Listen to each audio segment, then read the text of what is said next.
Welcome to Cars on Call. I am Steve Schutz, I guess, automotive journalist, and joined by trauma surgeon Stephan Moran and car collector, all around expert in anything automotive, Adams Hudson. So, guys, welcome to another episode, and we're going to start with Stephan and a safety segment. But before we get there, guys, I kind of talked about this with you guys, but I want to say it on this show because it's something that makes no sense to me, and then it makes a lot of sense to me.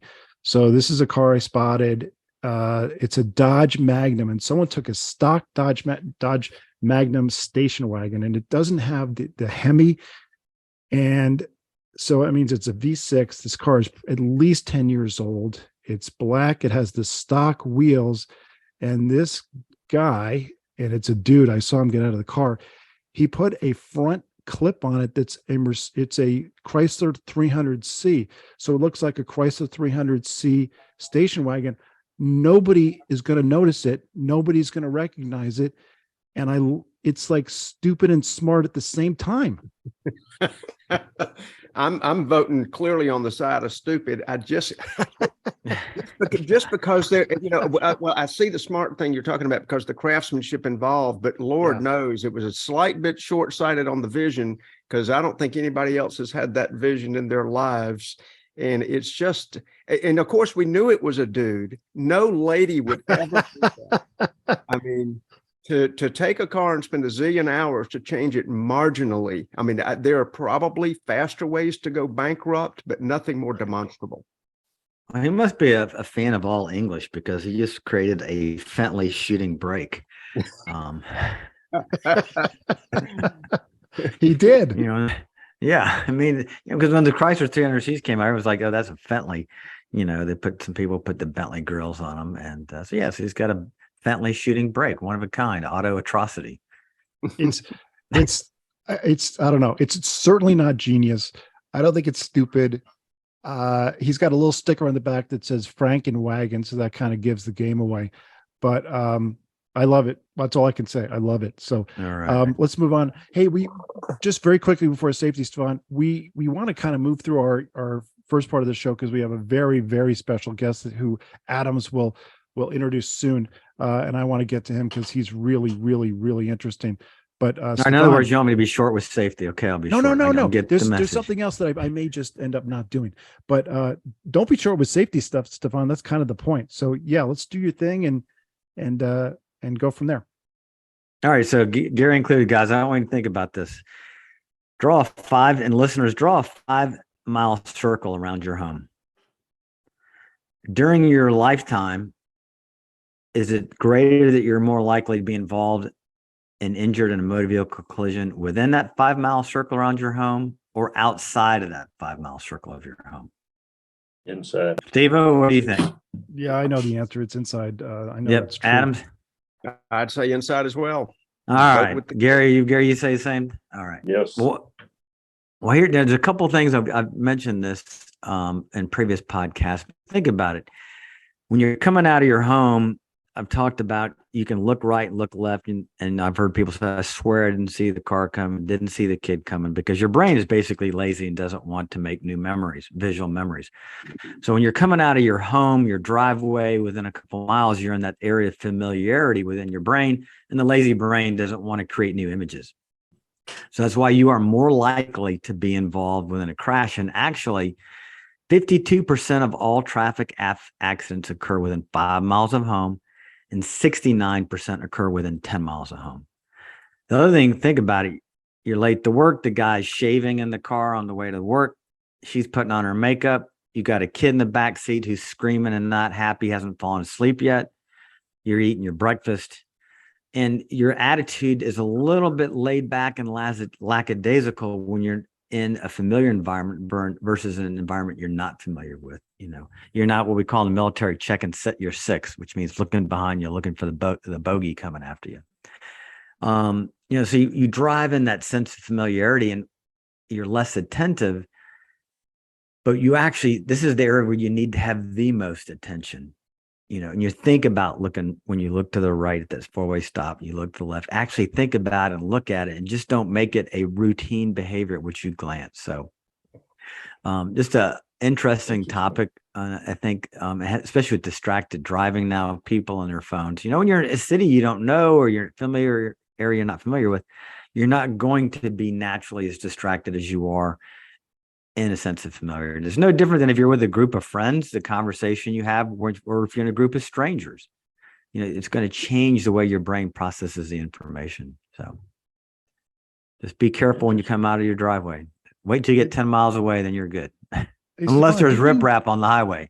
Didn't you say it like you told me this years ago, and I like your analogy. You said that your brain is like a video player, and if it's a familiar thing like backing into your driveway, your brain just plays the video from yesterday over again. Exactly. That's why, that's exactly right. And that's, like I said earlier, people all the time will tell me, I swear I didn't see the car coming. I swear I didn't see the kid on his bicycle. I swear I didn't see the, grandma going to the mailbox. And then the person, if they didn't get killed or injured, said they looked right at me and they still ran me over.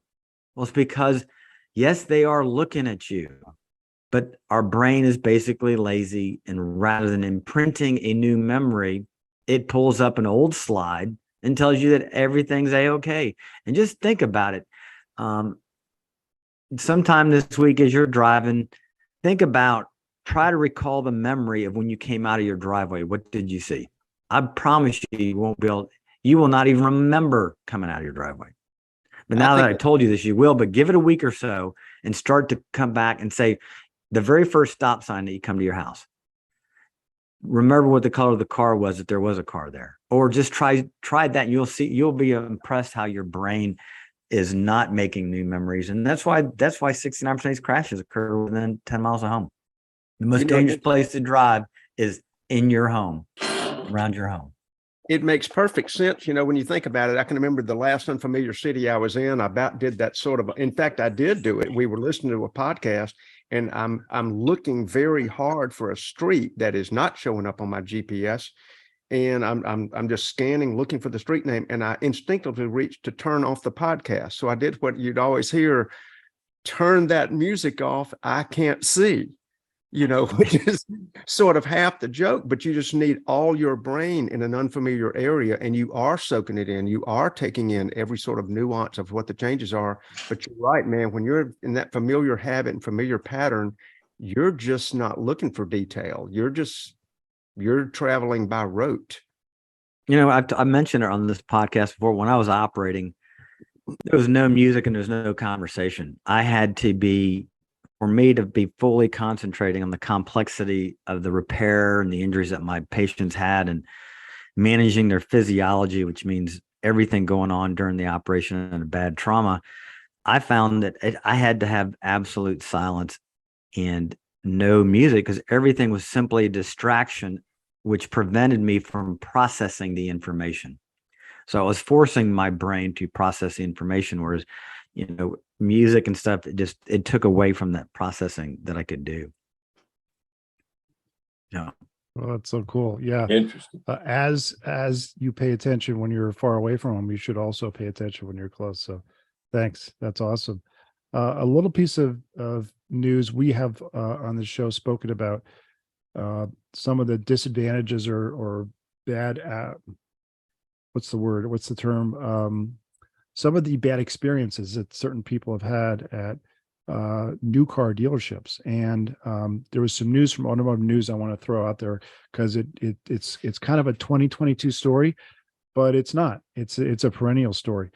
According to Automotive News, 34% of new car buyers in 2022 paid over MSRP. As we all know, before 2020, that was basically 0%.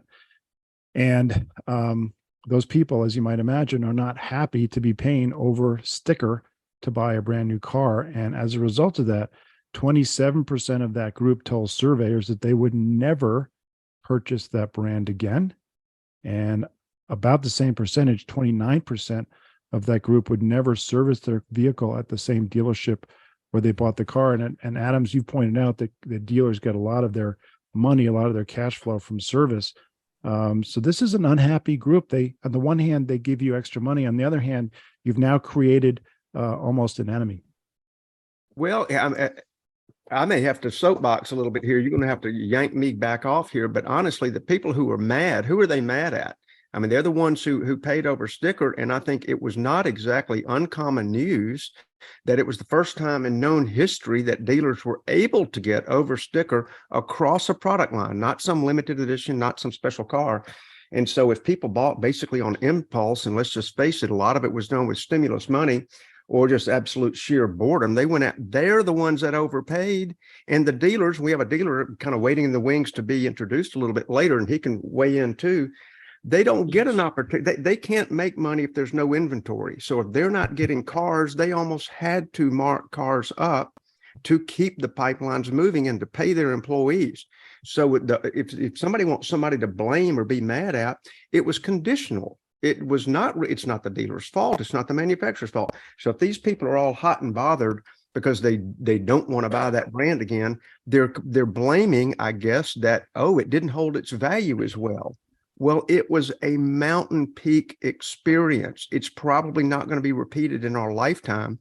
And anyway, so that just kind of drives me nuts. But if you say, I'm gonna knock you off your soapbox here, Adams. oh, So I think come on, I'm with you for somebody. I'm with you for somebody that bought that third or fourth vehicle they didn't really need. Just shut up. Okay, you bought it. But let's say you had somebody that's working, their car died, they had to get a car. Used car prices were way up. New car prices were way up. So I think there were people that didn't have a choice, but they had to get a vehicle. And so basically they were stuck needing a vehicle in a bad economic time to purchase a new vehicle. And today they realize, yeah, they feel like they got screwed. Nobody likes to get screwed. And people, that is something that it's human nature. If you feel like you got taken advantage or screwed, you're pissed off. But I agree with you. For people that bought their GT3 RS2 for whatever BMW they didn't really need, yeah, I don't want to hear your story. If you paid 20%, that's your deal. But I think there were a segment of those people, and that may be who's reflected in that. And think about it: if you had to pay 20% for a Ford Fiesta or some little beater shit box because you had to have transportation, yeah, I'd be pissed today. But who are you pissed at? Are you pissed at yourself? You pissed at the dealer? You could piss at the manufacturer, or just conditions? If an asteroid lands in your yard, who are you going to sue? Yeah. Well, I mean, it's the stars align and karma's bad for those people. I feel sorry for them, but I understand why they're not happy. But those were the times. You can't fix it, you can't change it. But I understand why they're not happy. I get it. It's human nature. We're going to move on. Let's move on. No, we're not. Stephan's wrong, and that's all there is to it. No, actually, it wouldn't be the first time. My wife tells me that every day. I agree with Stephan. I'm going to get my blood pressure down a few points, and I will say, I'll concede, if it was a must purchase situation, I 100% empathize and do understand that it's it's just bad timing. At least they hopefully got a little stimulus money to make it easier. But I would think the bulk of the people just overpaid, and now they're mad at themselves. Well, if they bought it with Bitcoin, they're actually sitting better today than they were then. So hey, they got nothing to complain about. I agree with Stephan. If you buy a Porsche GT3 and you pay way over sticker, who cares? You'll get no sympathy from me, but I do feel for somebody who pays $2,000 over a sticker for a Nissan Rogue because their 13-year-old Nissan Murano broke down and is completely bricked. I do understand it, and I will give Adams tons of credit for being the first one to mention asteroid on this show. So thank you. We've been doing this over a year. First asteroid we talked about. So anyway, Adams, go from the asteroid to introducing our awesome guest. I will. I mean, let me take a powder here and get back down to earth.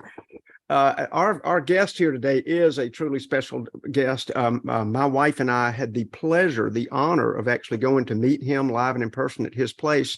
And I just have to describe the background scene a tiny bit. We're driving through very rural Virginia. That's hard for a Southerner to say with the two R's crammed in there.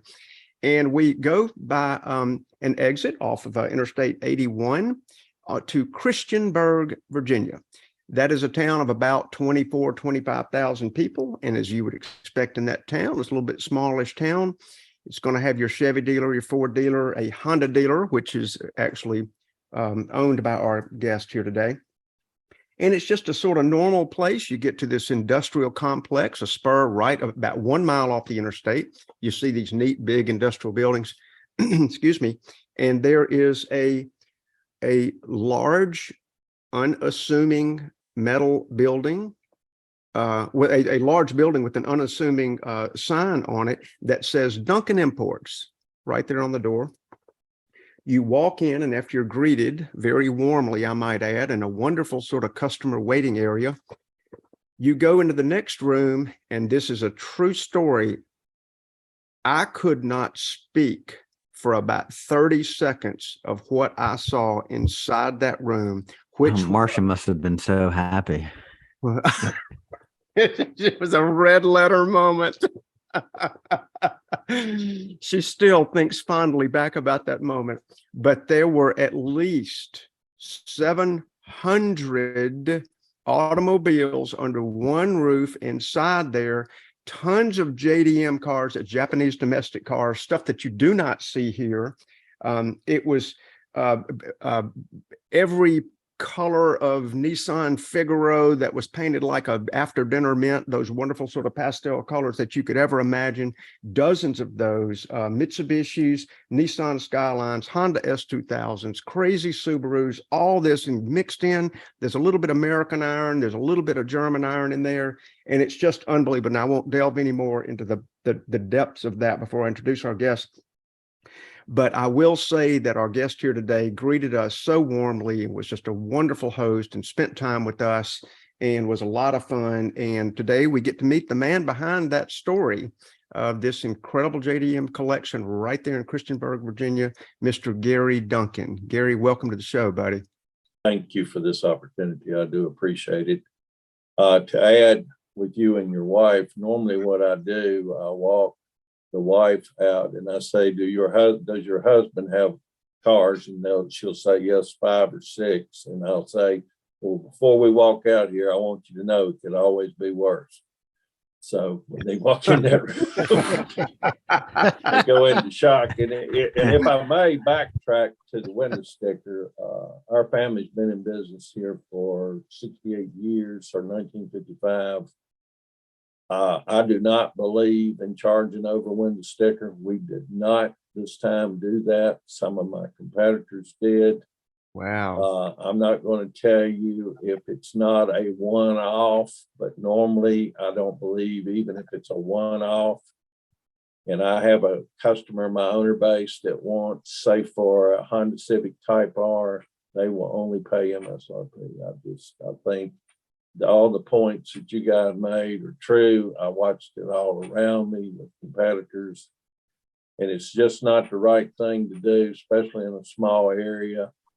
It's going to come back and bite you, do that. So I thought I might kick in that.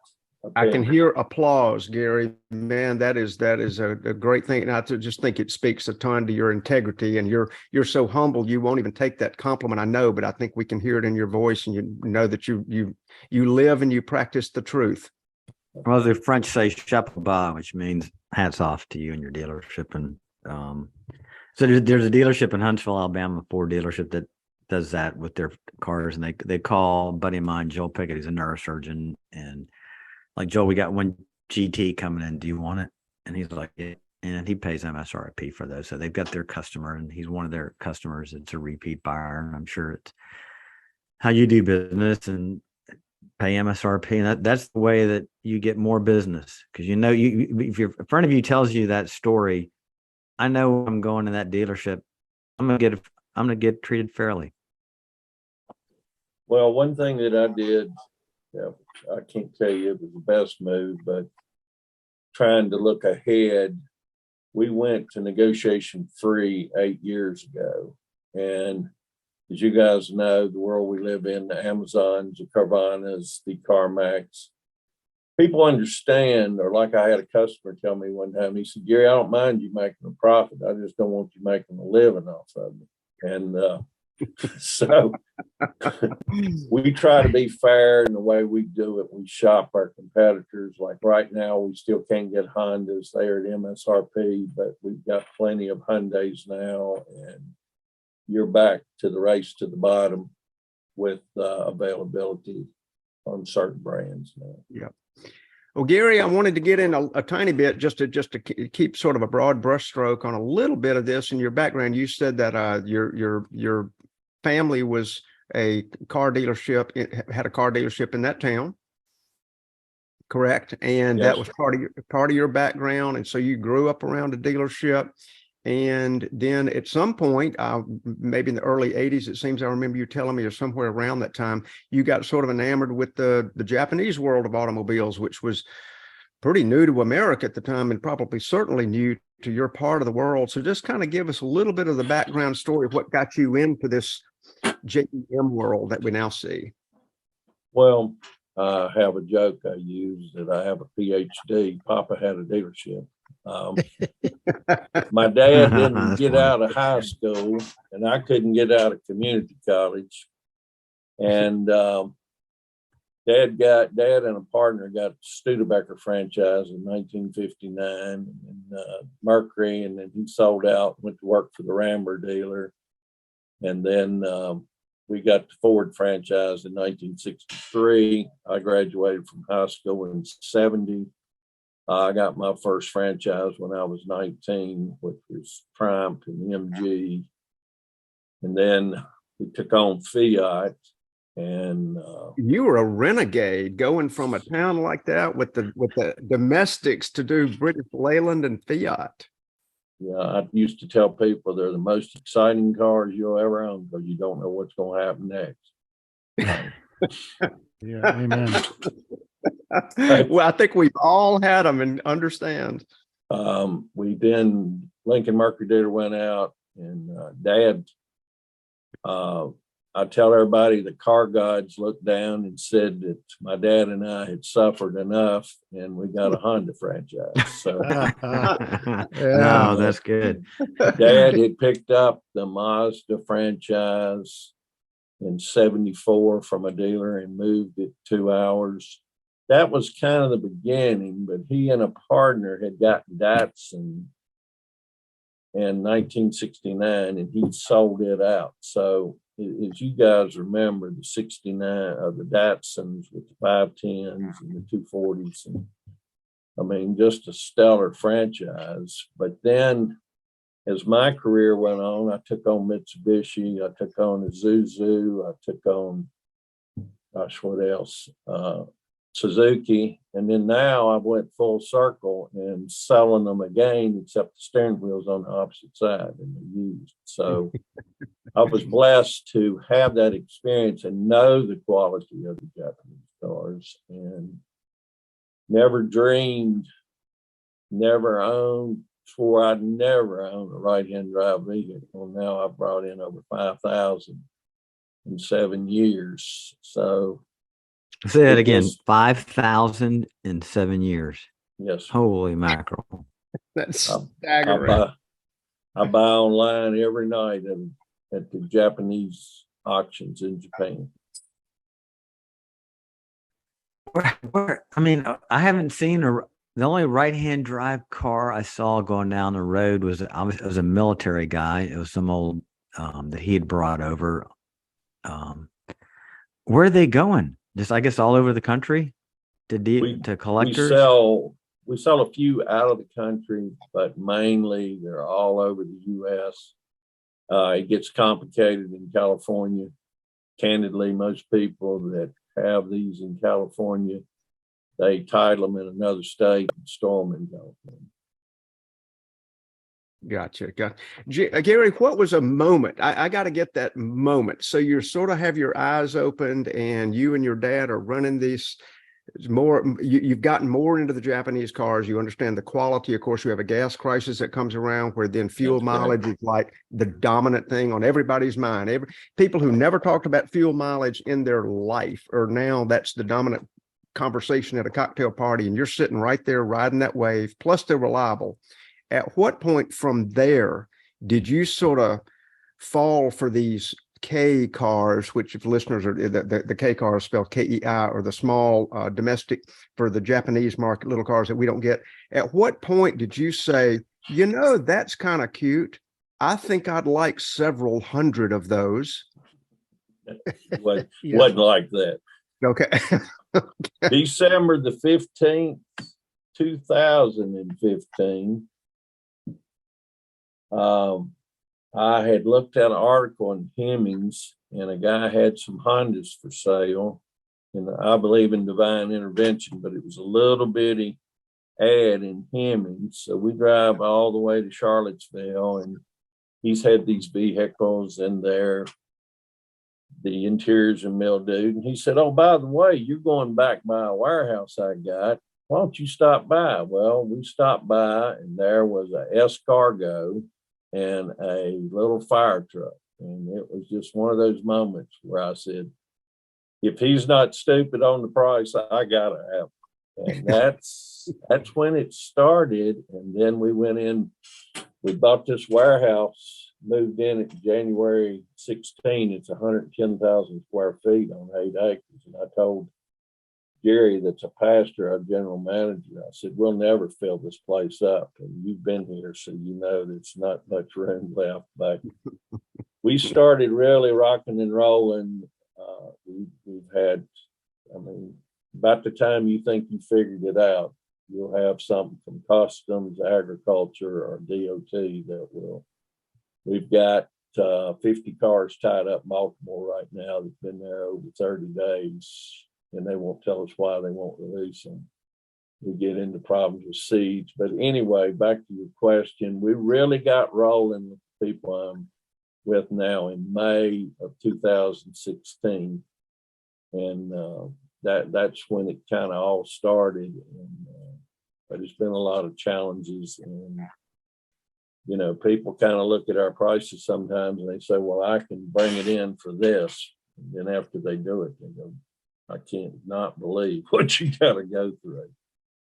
But I hope that answered your question from that point forward. And you know, it's interesting because I bring in a lot of American stuff back from Japan.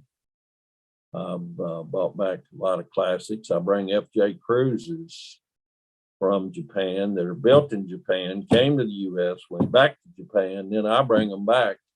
They got more miles on the water than they do on the vehicles. Right. Hey, one thing that it occurred to me is that, you know, you have all of these vehicles and I know you have buyers. People are really intrigued by these and I want to hear more about the buyers. But it seems to me that, you know, obviously you need to have sellers. And I wonder, you know, we all know that there's a demographic problem in Japan. Japan is shrinking by around 600,000 people every single year.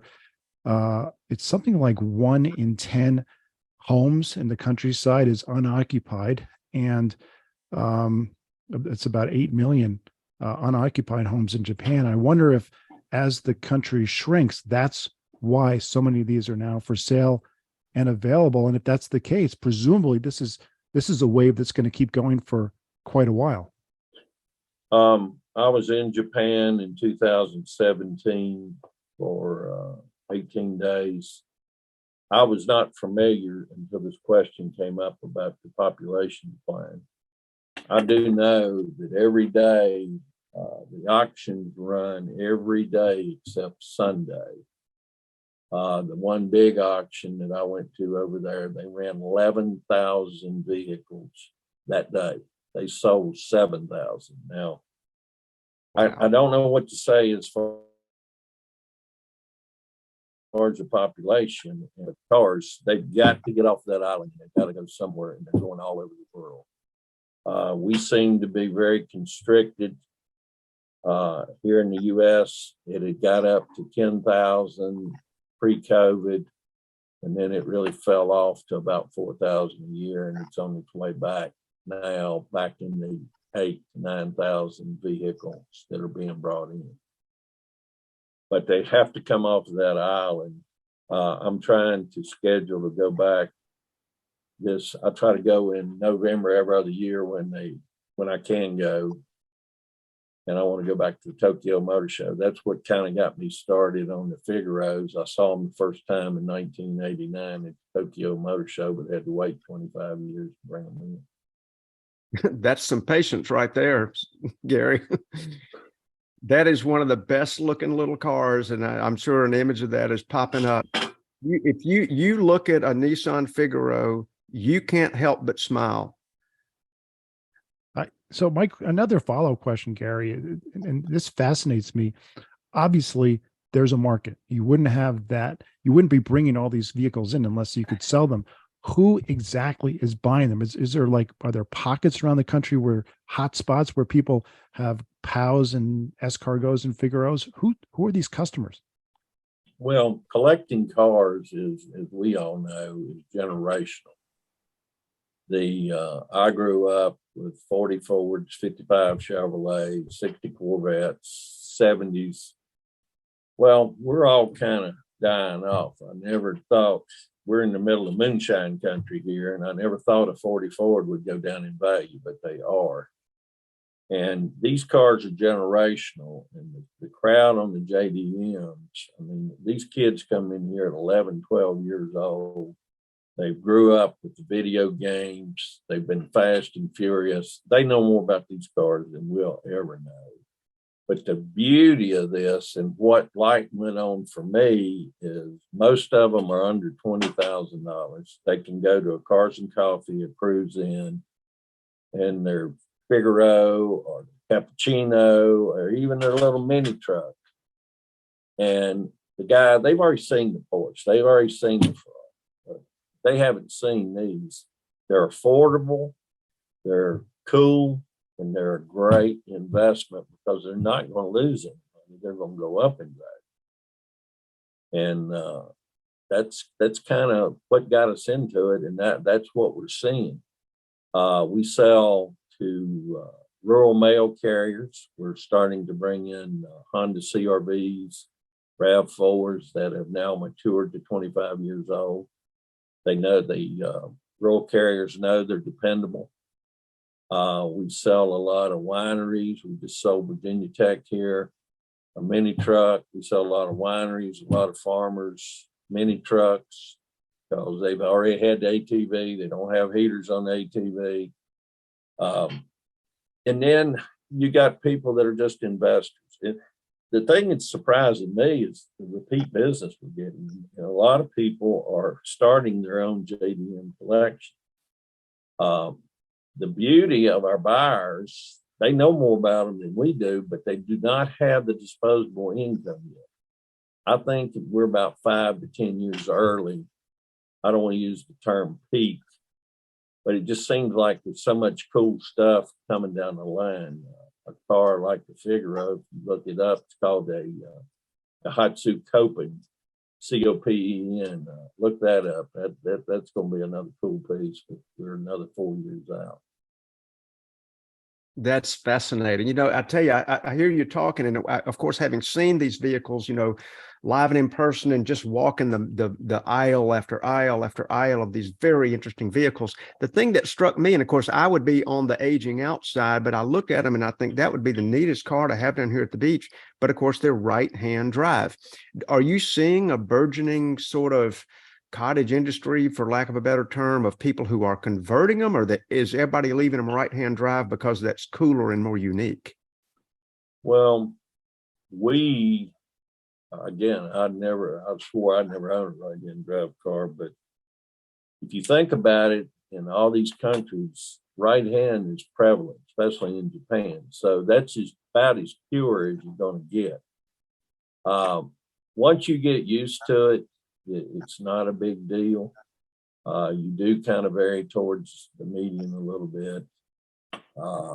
But they seem to be emerging and feel that it's cool. Of course, most boats you get in the right-hand drive, but we don't think that. And lots of buses and industrial trucks and so forth are right-hand drive. So I looked into converting when I was over there. The guy wanted $6,000 to convert a Figaro to left-hand drive, but it was like a 6-month window, and that's all he did was convert. I've heard numbers to $10,000, but you can't buy a $16,000 or $20,000 car and spend $6,000 to $10,000 to change it to a left-hand drive. It's just not worth it. And then My concern would be the liability. You gentlemen are in trauma. I mean, what are you going to do if they did something wrong and it's not as it was born, and then you got a lawsuit? And I've had a lawsuit. I've had one from Hyundai for $20 million. Now that'll get your attention real quick. It makes me want to ask a question, but I guess I won't on that, other than, yeah, I guess the risk and the liabilities are large and looming. Hey, Gary, Stephan here. Since you mentioned Hyundai, I had a question for you. We've spoken a lot about Hyundai on this show, that they are just, man, they are on a roll, rolling out the product line. And, forever Toyota has been the hot Japanese manufacturer, and they've let it, Honda was always there, and Lexus, but I mean, Toyota is the big monster. And in 2022, Hyundai, Kia were the number 3 manufacturer behind Toyota, Volkswagen. Right. Looking kind of, as a dealer, you think they're going to get up there number 2 or number 1, or you think number 3 is kind of where they're going to be? But they have just taken off in the last couple of years. Well, I don't know if this is the appropriate thing to say, but I look at the Koreans. They're kind of crossed between a Japanese and a German. They're innovative as hell, and but they're stubborn. They're so technology, and if you haven't, and I drive one right now, a Palisade, to give you an example. You go and you look at that same vehicle in an Explorer or Tahoe, it's $80,000. This thing's got every piece of technology. Front cooling hot seats, rear cooling hot seats, all the sunroofs, window stickers, $52,000. I mean, it's such a bargain and a great buy. The only concern I have, and candidly, we have a quality problem with Hyundai, more about engines, and that's kind of kept swept under the rug a little bit, but they're going to have to get that down. And another thing that bothers me is like the old Ford, GM, back in the day, you had the Buicks and the Pontiacs and Oldsmobiles. Well, Kia and Hyundai are really pitching the same crowd. And that's not real comfortable if we do. And of course, they all get ready to remodel our building. It probably cost us about $3 million, but that company and that franchise has the money, like Toyota, you mentioned the monster. They've got the money, and they're going to be right there at the top. And it'll be kind of like you said, it'll be Toyota, probably Volkswagen, Hyundai, and Kia. Honda, for some reason, and I've been a dealer since '77, they've kind of lost their way. And Honda's not a big company. Honda has done extremely well, and I think you and I both agree, and we have a mutual friend who has been a long time Honda dealer, a gentleman named Forrest McConnell. We're going to try to get on this show. And he is, I have to agree with that. He's mighty fine. But the Honda nameplate, of course, it really sort of found itself on engineering ingenuity. They were not afraid to push the engineering envelope and bring it to market and sort of like break the mold of whatever had been offered previously. But it does seem like they've lagged a little bit behind. Now, you mentioned Hyundai. Do you mind telling us the franchises that you currently either own or partially own? I was a Acura, Audi, BMW dealer in Roanoke, Virginia for 35 years. I just sold that complex real estate and the franchises. I still have Honda and Hyundai. My family has Ford, Mazda, Lincoln, and Ford, Chrysler, Dodge, Jeep. I'm also in the buy here, pay here business with a franchise called Buy Ride. But of course, what we're doing with these classics and these imports, that's the most fun. Yeah, you are immersed in the car world on a moment by moment basis. So the most fun part to you is the JDM side of the world. Oh yeah.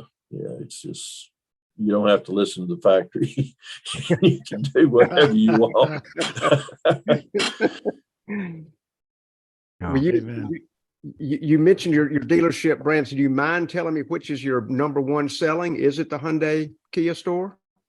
Or the Well, Hyundai? I don't have Kia, but right now, yeah, of what I have left, the Hyundai's the largest volume. We'll do about 40 Hyundais a month and about another 40 used. And again, we're in a small market. We do Hey, have Gary? Virginia Tech 9 miles away, but Hey, we're Gary, small. in your you've mentioned a whole bunch of names, and I know you've got even performance cars like GTRs. Which of all those very eclectic Japanese domestic market cars are the most popular? Well, you can't, that's a good question. And I can't tell you most popular. And I know one of the questions, let's talk about vans a moment, like a Delica and a Hiace van. Delica's four-wheel drive, sets high in air. It's a diesel. We have the Hilux vans that they don't set as high as a Delica, but they're all-wheel drive and they're diesels. You get a lot of the millennial group. They take them and make campers out of them because they can go over streams and it's just cool. And the diesel's going to go forever.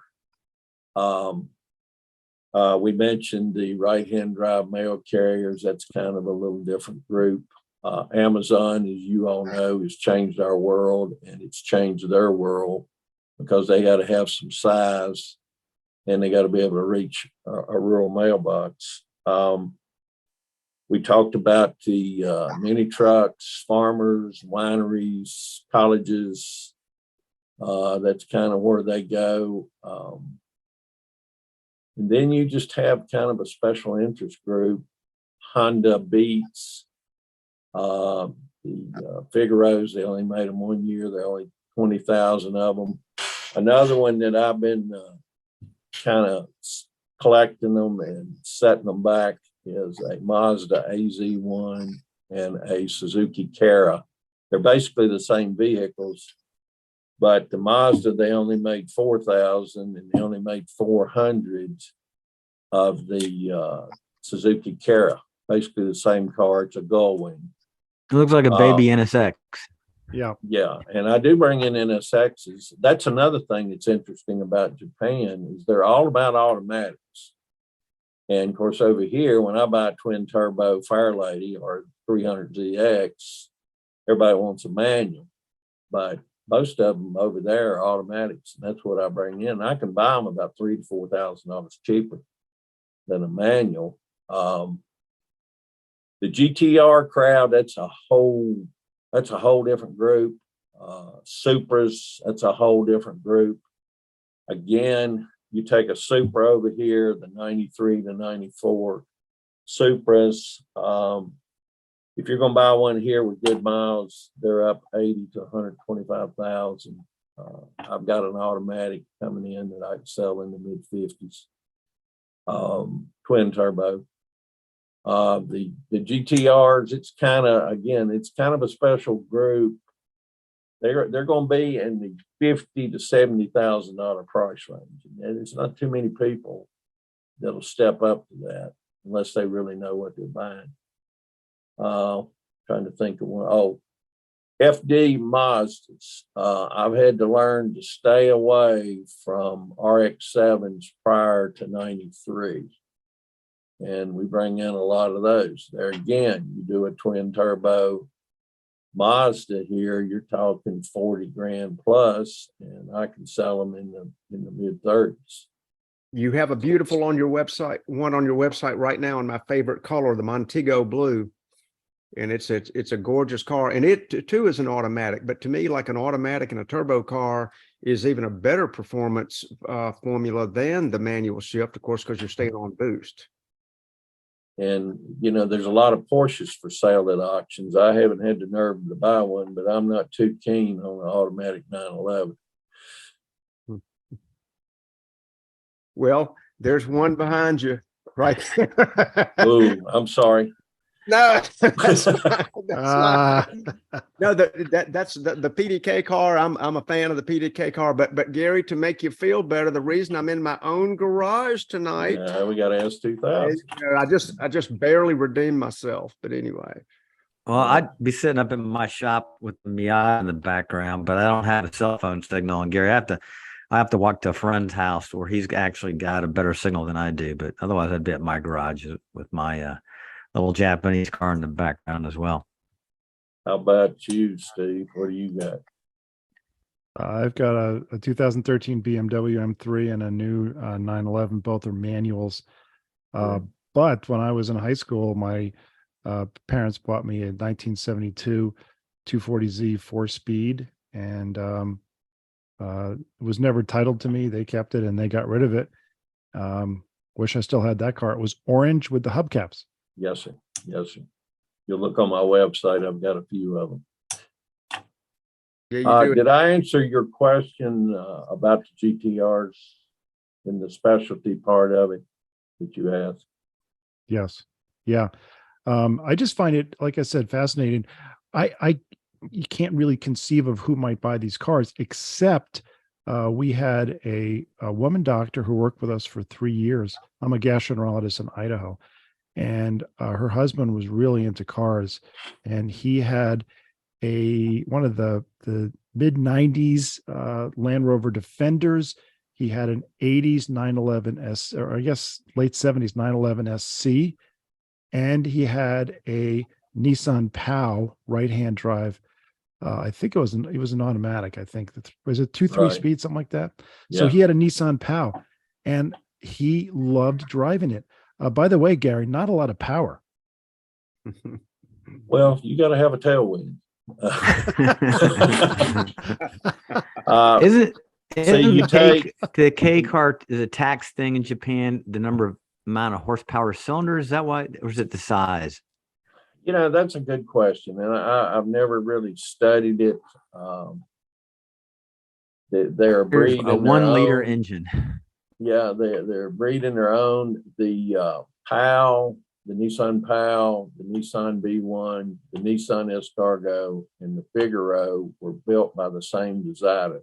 They're called Pike Factory cars.